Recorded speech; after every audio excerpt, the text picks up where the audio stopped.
ప్రభు అయినటువంటి యేసుక్రీస్తు నామానికి స్తోత్రాలు. ఈరోజు దేవుని యొక్క వాగ్దానం యెషయా గ్రంథం 10వ అధ్యాయం 27వ వచనము. నీ భుజము మీద నుండి అతని బరువు తీసివేయబడును, నీ మెడ మీద నుండి అతని కాడి విరగొట్టబడును.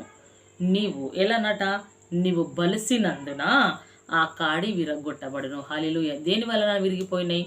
నీ భుజము మీదున్న బరువు, నీ మెడ మీదున్న కాడి. ఇవి ఎలా ఊడిపోయాయి? నీవు బలిసినందున. దేవుడు వాక్యం సెలవిస్తుంది, నీవు బలాలి అని సెలవిస్తుంది కదా. బలవడము అనగానే ప్లేట్ నిండా అన్నం వేసుకొని లేవలేకుండా తిని తొంగోని అదే రీతిగా తింటూ పడుకుంటే ఒళ్ళు పెంచడం కాదు బలియడం అంటే. ఇక్కడ దేవుడు వాక్యం సెలవిస్తుంది, నీవు దేవుని విషయంలో అన్ని విషయాలలో నీవు దేవుడి ఆహారమును భుజిస్తూ బలవాలి. అంటే దేవుడి బాహుబలాన్ని నువ్వు పొందుకునాలి, దేవుడి శక్తిని నువ్వు పొందుకునాలి, దేవుని యొక్క అతిశయమైనటువంటి బలాతిశయమును బట్టి కృపను నువ్వు పొందుకునాలి. దానివల్ల ఏమైతుంది? ఉదాహరణ తీసుకున్నట్లయితే, ఒక మనిషికి ఒక రంగంలో దిగుతున్నాడు అని అంటే అతనికి ఎటువంటి బలము లేకపోవడం ద్వారా ఓడిపోతాడు, గెలవలేడు. కాబట్టి అతనికి అక్కడ అవమానం జరుగుతుంది. ఈ రోజులలో పోరాటాలు సహజము, అందులో క్రైస్తవులకు శ్రమలు సహజము. వాటిని మనం ఎప్పుడు పట్టించుకోవద్దు, ఎందుకంటే మనం ఉన్నదే శ్రమల కాలంలో. కానీ వాటిని జయించాలి, ఎదిరించాలి. అంటే ఎలా? నీవు బలాలి కదా. నీవు బలిస్తేనే, నువ్వు ఇలా ఎదిరించుకుంటేనే నీ మెడ మీద ఉన్న కాడి పడిపోతుంది. నువ్వు ఇలా అంటే నీ భుజాల మీద ఉన్న బరువు తొలగిపోతుంది.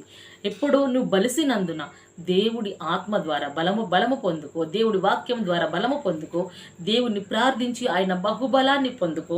ఆయన బాహుబలము తక్కువ కాలేదు, నిన్ను బలపరచుటకు ఆయన హస్తము కుర్చకాలేదు.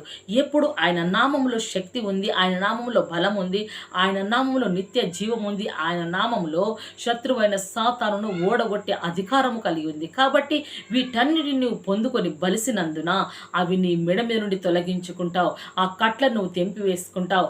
నీవు బలాలి. మొట్టమొదటగా ఈ దినము నుండి నువ్వు బలుచుట కొరకు ప్రయత్నం చేయు. ఏ విధంగా బలాలి అని ఆలోచించు. ఏ విధంగా బలిస్తే నేను వీటన్నిటిని తొలగించుకోగలుగుతానని ఆలోచించు. వాక్యమును భుజించు. వాక్యమును నీవు తినేదానికంటే ఎక్కువగా తిను, ఎక్కువగా జీర్ణించుకో, ఎక్కువగా నెమరువేయి. నీ ప్రార్థన, నీ సమయాన్ని పెంచు.